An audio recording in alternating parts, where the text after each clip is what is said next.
Hi hello friends, ಹೇಗಿದ್ದೀರಾ friends? ಇವತ್ತು ನಾನು ನಿಮ್ಮ ಜೊತೆ ಶೇರ್ ಮಾಡ್ತಾ ಇರೋದು ಮೀನಿನ ಸಾರು, ಅದು ಕೂಡ ಹೈದರಾಬಾದ್ ಸ್ಟೈಲಲ್ಲಿ. ನಾನಿಲ್ಲಿ ಫಸ್ಟಿಗೆ ಬಂದಾಗ ಈ ಥರ ಮೀನಿನ ಸಾರು ನೋಡಿ ಅಯ್ಯೋ ಇದು ಹೇಗಪ್ಪ ಮಾಡ್ತಿದ್ದಾರೆ ಅಂತ ಅನಿಸ್ತಾ ಇದೆ.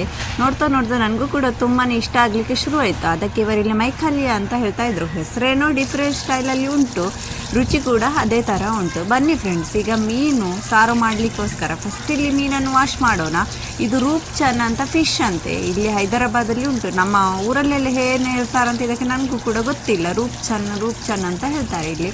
ಅದರದ್ದು ಹೊಟ್ಟೆ ಸೈಡದು ಪೀಸಸ್, ಇದು ಈ ಥರ ಚರ್ಬಿ ಥರ ಇರ್ತದೆ ಈ ಪೀಸಸ್ಸಲ್ಲಿ ಫುಲ್ಲು. ನೋಡಿ, ಇದು ಮೀನು ಕೂಡ ತುಂಬ ಟೇಸ್ಟಾಗಿರ್ತದೆ ರೂಪ್ಚನ್ ಅಂತ.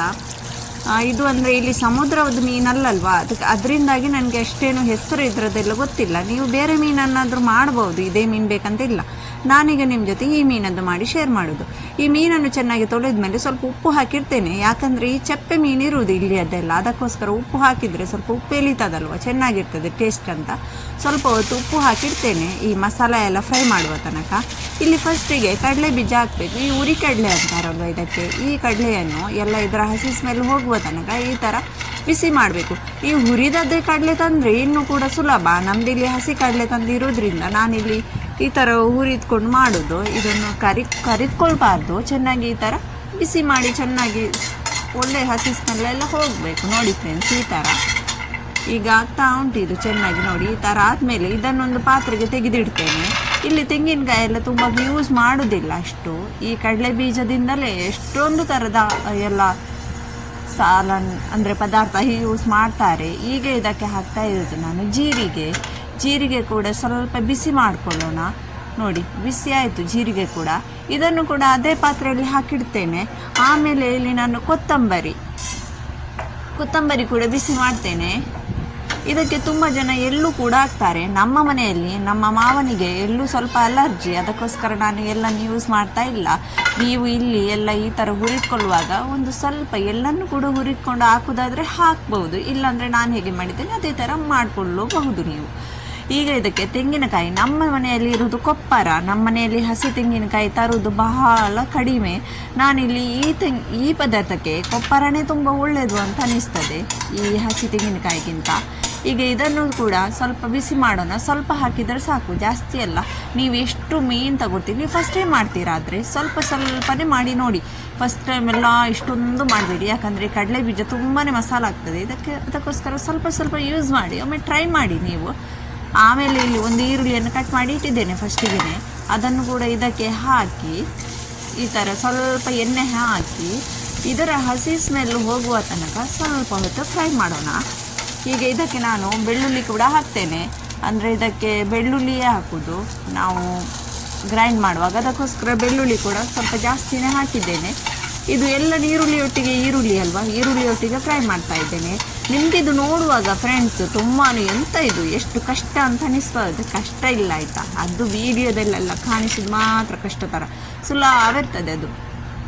ನಾವು ಈ ಥರ ವೀಡಿಯೋ ಮಾಡುವಾಗ ಸ್ವಲ್ಪ ಲಾಂಗ್ ಆಗ್ತದೆ, ಅದಕ್ಕೋಸ್ಕರ ತುಂಬ ಕಷ್ಟ ಥರ ಕಾಣಿಸ್ತದೆ. ಈಗ ನೋಡಿ, ಈರುಳ್ಳಿ ಕೂಡ ಆಯಿತು. ಇದನ್ನೆಲ್ಲ ಒಂದು ಮಿಕ್ಸಿ ಜಾರ್ಗೆ ಹಾಕೋಣ. ನೋಡಿ, ಈ ಥರ ಎಲ್ಲವನ್ನು ಮಿಕ್ಸಿ ಜಾರ್ಗೆ ಹಾಕೋಣ. ನೋಡಿದ್ರಲ್ವ ಸರಿಯಾಗಿ ನಾನೇನೆಲ್ಲ ಹುರ್ಕೊಂಡಿದ್ದೇನೆ ಅಂತ. ನೋಡಲಿಲ್ಲ ಅಂದರೆ ಮತ್ತೊಮ್ಮೆ ಇದು ಎಂಡ್ ಆದಮೇಲೆ ಹೋಗಿ ನೋಡ್ಕೊಳ್ಳಿ ನನ್ನ ವೀಡಿಯೋ. ಈಗ ಇದಕ್ಕೆ ಸ್ವಲ್ಪ ಗ್ರೈಂಡ್ ಮಾಡುವಾಗ ಅರಿಶಿನ ಹುಡಿ ಹಾಗೂ ಮೆಣಸಿನ ಪುಡಿ, ನಾವಿಲ್ಲಿ ಪುಡಿಯೇ ಅಲ್ವಾ ಯೂಸ್ ಮಾಡೋದು, ಅದಕ್ಕೋಸ್ಕರ ಪುಡಿಯೇ ಹಾಕ್ತಾ ಇದ್ದೇನೆ. ನೀವು ಪುಡಿ ಹಾಕಿದರೆ ಚೆನ್ನಾಗಿರ್ತದೆ, ಇಲ್ಲಾಂದರೆ ನೀವು ಅದು ನಮ್ಮ ಊರದ್ದು ಇದು ಉಂಟಲ್ವ ಮೆಣಸು, ಅದು ಕೂಡ ಹಾಕ್ಬೋದು. ಸ್ವಲ್ಪ ಖಾರ ಇದ್ದರೆ ಒಳ್ಳೆಯದಾಗ್ತದೆ. ನಾನು ಮಾತ್ರ ಸ್ವಲ್ಪ ಚಪ್ಪೆ ಮಾಡೋದು, ನಮ್ಮ ಮನೆಯಲ್ಲಿ ಖಾರ ಯಾರಿಗೂ ಆಗೋದಿಲ್ಲ ಜಾಸ್ತಿ, ಅದಕ್ಕೋಸ್ಕರ ಇದನ್ನೆಲ್ಲ ಚೆನ್ನಾಗಿ ಗ್ರೈಂಡ್ ಮಾಡ್ಕೊಂಡು ಬಂದಿದ್ದೇನೆ. ಇಲ್ಲಿ ಎಣ್ಣೆ ಬಿಸಿ ಮಾಡಲಿಕ್ಕೆ ಒಗ್ಗರಣೆಗೋಸ್ಕರ ಮಸಾಲ ಫ್ರೈ ಮಾಡಲಿಕ್ಕೆ ಇಡೋಣ. ಒಂದು ಪಾತ್ರೆಗೆ ಎಣ್ಣೆ ಹಾಕ್ತಾ ಇದ್ದೇನೆ. ನೋಡಿ, ಇದಕ್ಕೆ ಸ್ವಲ್ಪ ಎಣ್ಣೆ ಜಾಸ್ತಿ, ನಮ್ಮ ಇಲ್ಲಿ ಮನೆಯಲ್ಲಿ ಕೂಡ ಸ್ವಲ್ಪ ಎಣ್ಣೆ ಜಾಸ್ತಿ ಬೇಕು. ಎಣ್ಣೆ ಎಲ್ಲ ಕಾಣ್ತಾ ಇರಬೇಕು ಪದಾರ್ಥದಲ್ಲಿ. ನೀವು ಕಮ್ಮಿ ಯೂಸ್ ಮಾಡೋದಾದರೆ ಮಾಡಿಕೊಳ್ಳಿ, ಜಾಸ್ತಿ ಹಾಕಿದರೆ ಒಳ್ಳೆಯದಾಗ್ತದೆ ಅಂತ ಅಷ್ಟೇ. ಈಗ ಇದಕ್ಕೆ ಒಗ್ಗರಣೆಗೆ ಸ್ವಲ್ಪ ಜೀರಿಗೆ ಹಾಗೂ ಸ್ವಲ್ಪ ಮೆಂತೆ ಹೇಳ್ತಾರಲ್ವ ಅದು, ಆಮೇಲೆ ಕಲ್ಲುಂಜಿ ಅಂತ ಹೇಳ್ತಾರೆ ಅದು. ನೋಡಿ, ಅದು ಕಲ್ಲುಂಜಿ ಇಲ್ಲ ಅಂದರೆ ಪರವಾಗಿಲ್ಲ, ನೀವು ಸ್ಕಿಪ್ ಮಾಡಿಕೊಳ್ಳಿ, ನಿಮ್ಮ ಇಷ್ಟ. ಒಗ್ಗರಣೆ ಯಾವುದೆಲ್ಲ ಹಾಕ್ತೀರಾ ನಿಮ್ಮ ಇಷ್ಟ ಪ್ರಕಾರ ಹಾಕಿ. ಹಾಗೂ ಕರಿಬೇವು ಸೊಪ್ಪು, ಇದೆಲ್ಲ ಒಗ್ಗರಣೆ ಆದಮೇಲೆ ಗ್ಯಾಸ್ ಸ್ವಲ್ಪ ಸ್ಲೋ ಇಟ್ಟು ಇದಕ್ಕೆ ನಮ್ಮ ಈ ಗ್ರೈಂಡ್ ಮಾಡಿದಂಥ ಮಸಾಲೆ ಆ್ಯಡ್ ಮಾಡ್ತಾ ಇದ್ದೇನೆ.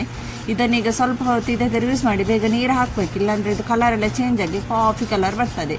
ಅದಕ್ಕೋಸ್ಕರ ಈಗ ನಮ್ಮ ಮಿಕ್ಸಿಯಲ್ಲಿ ಎಲ್ಲ ಮಸಾಲ ಅಂಟ್ಕೊಂಡಿರ್ತದಲ್ವ, ಅದನ್ನು ಕೂಡ ಹಾಕಬೇಕಲ್ವ. ಚೆನ್ನಾಗಿ ಅದಕ್ಕೆ ನೀರು ಹಾಕಿ ಅದನ್ನು ಕೂಡ ಮಸಾಲ ಹಾಕ್ತಾ ಇದ್ದೇನೆ ಮಿಕ್ಸಿಯಲ್ಲಿ ಲಾಸ್ಟಿಗೆ ಉಳಿದದ್ದು. ರುಚಿ ನೋಡಿ, ನಿಮ್ಗೆ ಎಷ್ಟು ಬೇಕೋ ಅಷ್ಟು ಉಪ್ಪು ಕೂಡ ಹಾಕಿ, ಉಪ್ಪು ಚಪ್ಪಿದ್ರೆ ನೋಡಿ ಈ ಥರ ಚೆನ್ನಾಗಿ. ಇದರದ್ದು ಒಂದು ಅಂದರೆ ಮೈನಾಗಿ ಏನಂದರೆ ಇದಕ್ಕೆ ನಾವು ಮಸಾಲವನ್ನು ಚೆನ್ನಾಗಿ ಫ್ರೈ ಮಾಡ್ಕೊಳ್ಬೇಕು, ಸ್ಲೋ ಗ್ಯಾಸಲ್ಲಿ ಇಟ್ಟು ಆಗಾಗ ಫ್ರೈ ಮಾಡ್ಕೊಂಡ್ರೇ ಟೇಸ್ಟ್.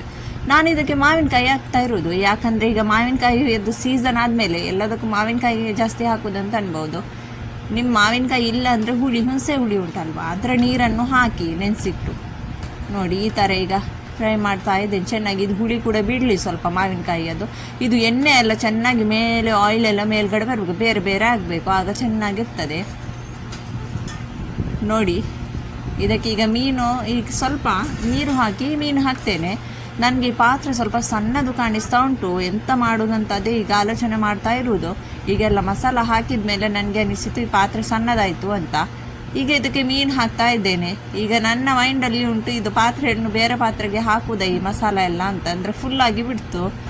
ಅದೇ ಏನು ಮಾಡೋದಂತ ಯೋಚನೆ ಮಾಡಿ ಕೊನೆಗೂ ಡಿಸೈಡ್ ಮಾಡಿಬಿಟ್ಟೆ, ಇದನ್ನು ಬೇರೆ ಪಾತ್ರೆಗೇ ಹಾಕಿ ಬಿಡೋಣ, ಚೆನ್ನಾಗಿ ಬೇಯ್ತದೆ. ಇಲ್ಲಾಂದರೆ ಇದು ಗುಜ್ಜೆ ಪದಾರ್ಥ ಮಾಡಿದ ಥರ ಆಗ್ಬೋದು, ಮೀನೆಲ್ಲ ಗಜಿಬಿಜಿಯಾಗಿ.